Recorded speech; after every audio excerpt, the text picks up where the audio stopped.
What's up, folks? Just been a lot lately on my mind with what's going on. Not just not just home, but also in our country and abroad. And I'm sick of it. I'm beyond sick of it.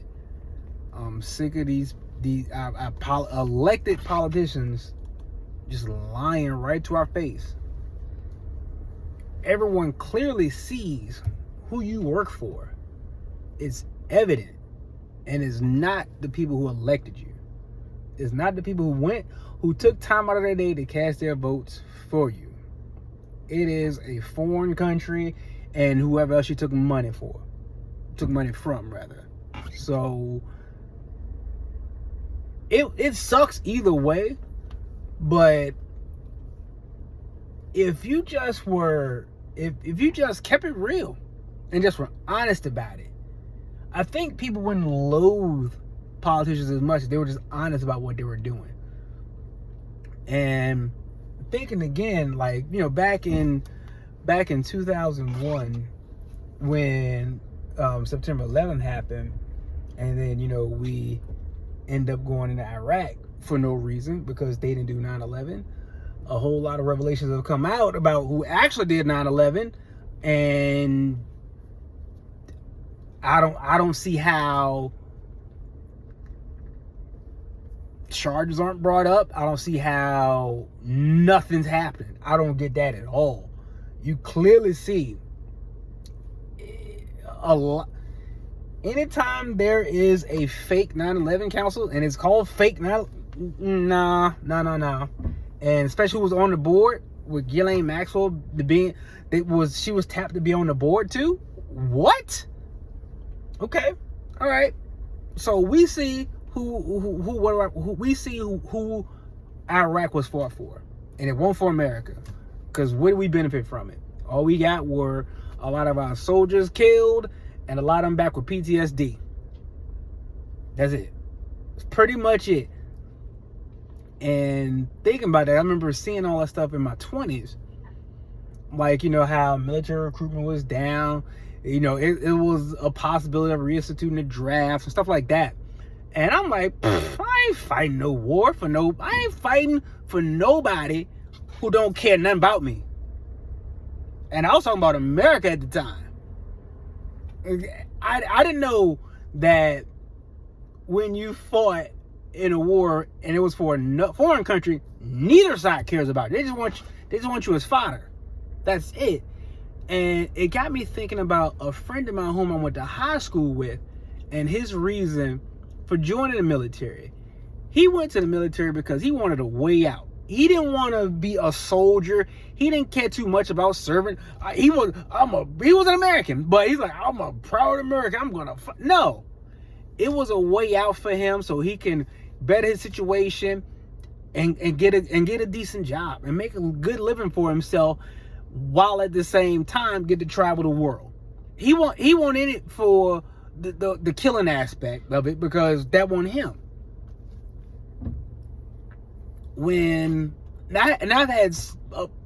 I've had quite a few friends go to the military for the exact same reason, and is oftentimes impoverished.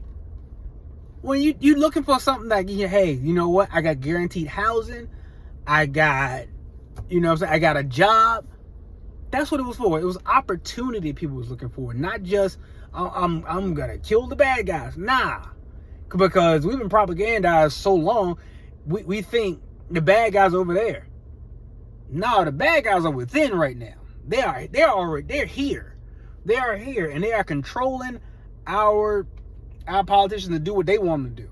They straight up control them to do what they want to do. Every time Netanyahu comes to America, he has a private meeting with Donald Trump. Next thing you know, it's whatever Israel wants, whether it's money, whether it's weapons, whether it's to shut Americans up about talking about it. And you know what? I'm gonna talk about it because I'm sick of it. I'm sick of my people, Americans, going to go die for something that ain't got nothing to do with us.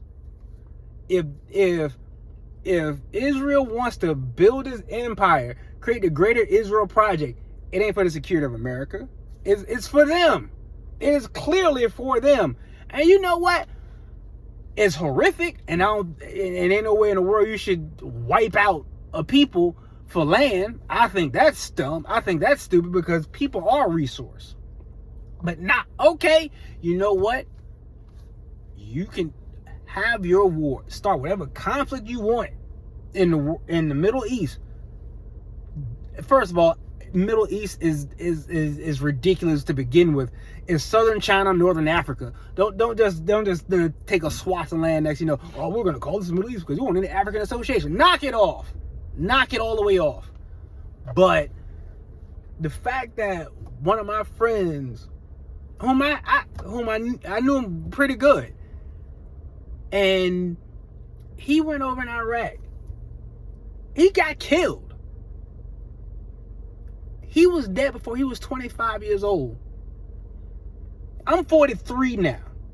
So he's been dead for over 20 years behind a war that ain't got nothing to do with us. That we ain't had no business fighting in the first place. And it got me thinking about, well, what if they try to reinstitute the draft now? Because if we go to war to Iran because our special ally wants us to, because they gotta have a nuke. They've been saying that same nonsense since the 80s. So they weeks away from a nuke. Man, how many weeks you talking? How many weeks you talking about? And the fact that if this starts and America is brought into it, or America even starts it on the behalf of our so-called ally, which I think is I don't think it's an enemy. I know it's an enemy. An enemy designs to divide you and bankrupt you. They're succeeding. We $38 trillion in debt. And we get divided off of the dumbest things. Why are we divided off of Republicans and Democrats? Both sides are doing the same thing. Neither one of them is stopping this. Neither one of them is even really objecting.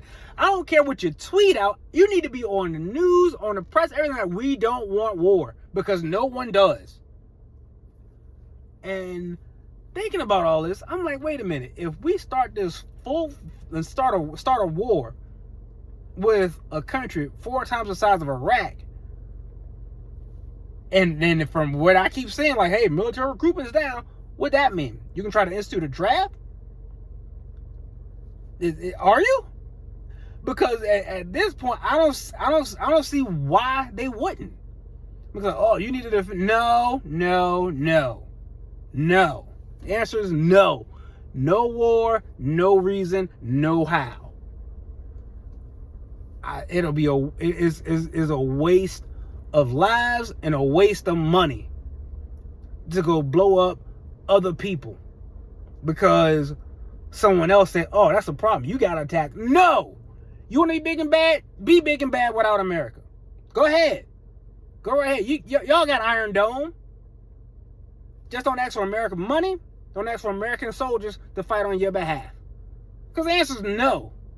And I'm pretty sure about 80% of the country agrees. Nah, we cool on this. We got to fix stuff at home.